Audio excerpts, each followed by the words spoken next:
Hey friends, we're back again here on the channel. Last box for draft. We're gonna run through it real quick with you here on Captain Class MTG. This be your captain speaking.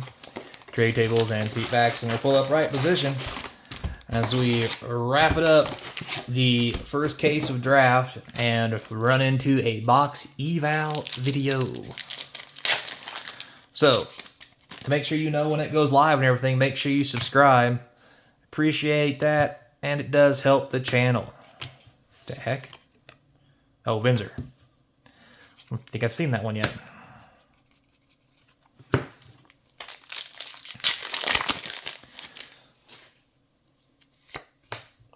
Deja vu. So, on this beautiful day, what should we talk about? We talk about the Kaldheim thing, Kaldheim, Jesus, whatever. Yesterday, let's see, it was a good rare. Well, I guess today we could kind of follow it up a little bit and talk about some of the other sets, and why they probably won't perform as good as Kaldheim. For example, Strixhaven around the same time, right? The problem with Strixhaven was there's no Praetors in it.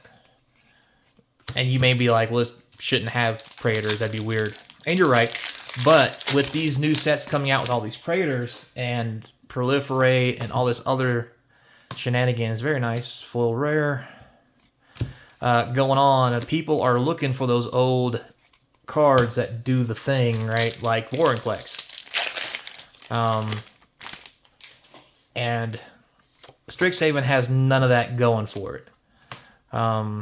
The only thing Strixhaven has going for it is the archive cards, which there's not a whole lot that's going to get those attention. Ooh, there we go. First rare, or mythic, I mean. We got a Dominus. Strixhaven doesn't have a whole lot going for it. Not only are their cards relatively bad until someone figures something out, but even with the archives, a lot of those archive cards have been reprinted several times in other sets, specialty sets, remastered sets, you name it. Now, the thing it does have going for it is the specialty archives, like the foils and what have you, can get a lot of money. Oh, a very nice Nahiri mythic. Hello. So it does have that going for it. But also, then again, there are, how do you say, other cards, very similar, that are also special. So there may not be enough of, nice, mythic number 3, enough of a desire for it. Now, when they first came out, Strixhaven and the Mystical Archive stuff was pretty heavily wanted, mainly because of the Japanese versions, and those are going to carry a premium. But those are so hard to pull out of the box that it may not be enough to drive up the price. I mean, you think about Kaldheim, you're almost guaranteed a Vorinclex in a box. And in a collector box, you're probably guaranteed a Vorinclex, which means you're going to get value back. In a collector box of Strixhaven, you may not hit anything worth a dang. And then what? You're just out money, because most of the archive stuff doesn't have any value. All right, so moving on. So Strixhaven. So next we'll go to one of my favorite sets, Midnight Hunt. Again, no Praetors, nothing like that going on. It does have some good cards in it, which is why I like Midnight Hunt. Meathook Massacre for one. However, banning it in a couple formats, even nice rare, even though necessary, does hurt future growth for it. But it is still legal in a lot of formats, so it may not hurt it at all. I mean, look at Throne of Eldraine. I mean, Oko's banned, and that thing's still expensive. That set's still expensive. But anyway. So, but again, no Praetors. That's Master Gyron's nice. Nothing like that going for it. So therefore, again, no real Kaldheim effect. Same with Crimson Vow. Again, no Praetors. We went away from that. Or we hadn't got to that point yet, and call it what you will. So, again, they don't have anything like that going for them, so it may be a rough road for them to hoe. However, we can talk about Streets of New Capenna. As foil Mythic Dominus. Nice. Unfortunately, it's the black one, but hey, it's a foil. I still think it should be worth like 10, 15 bucks. That's pretty sweet. And a Jubler. Good old Tyvar getting jiggy with it on the pack. That's pretty good money. Yeah, so anyway, Streets of New Capenna, they did have a Praetor in there. However, it was Urabrask. And as you guys, if you guys have watched the lore, Urabrask is really on the side of the good guys, oddly enough, because he's all about freedom. For whatever reason. But anyway, and also his cards don't interact with Proliferate or any other kind of thing that really gives it that, ooh, there's a Hellraiser Mythic. Very nice. Number 4 Mythics already, halfway through the box. Very nice. And he hasn't been very popular at all either.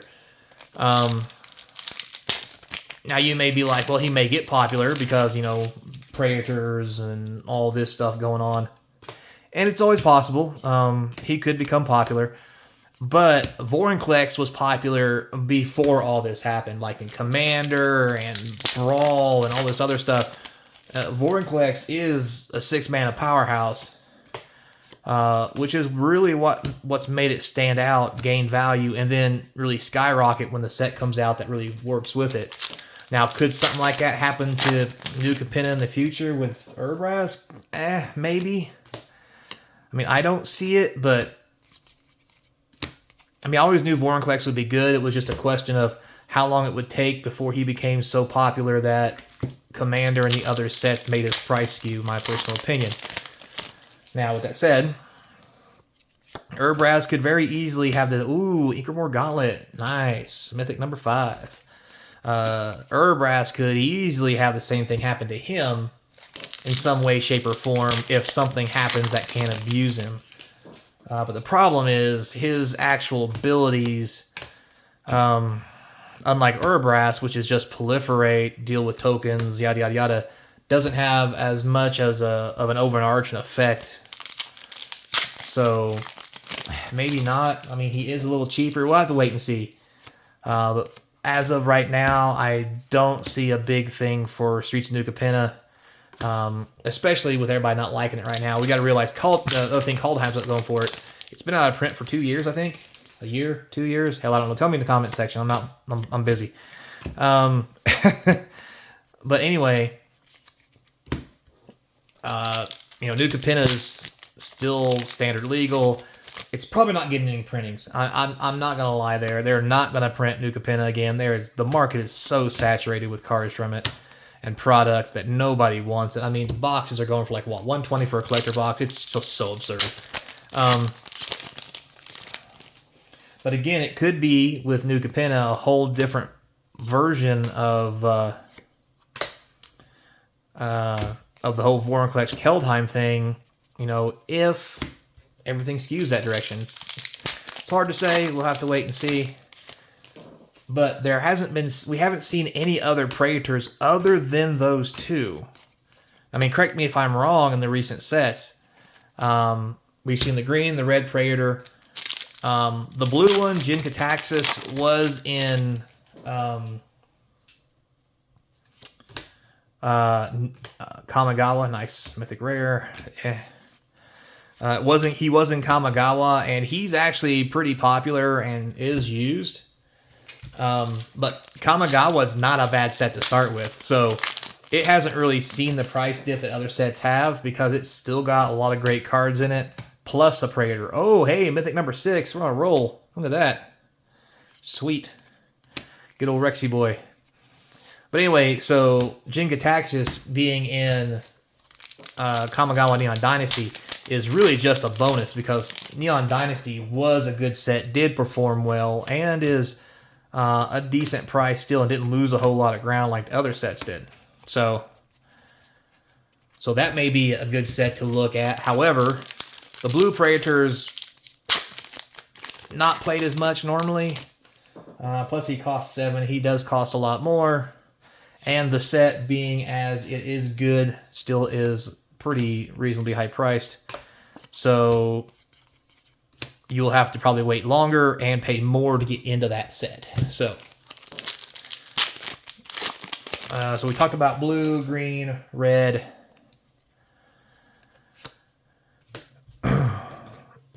Do we have a... Oh, yeah, Shieldred, obviously, was just in Dominaria. And as we all know, she is a powerhouse. Dominaria is already doing good. It has lost legends. It has toppled a little bit, but just having Shieldred, Liliana is really going to go a long way for that set in the long run. Once it goes out of print, it is going to be a monster, I think, as far as going up in value, especially for collectors. All right, last pack, guys. Don't forget to subscribe. I appreciate all the help. Also, if you want to help out, check out the link in the description for the eBay store and apparatus and my Patreon. Oh, well. Not a bad box. Got some pretty good mythics, so I'm pretty happy with that. Good way to end it out. All right, guys, so I'll see you next time for the box eval video of this case of draft. So until next time, be kind. Hope to see you across from the game table. Later, player.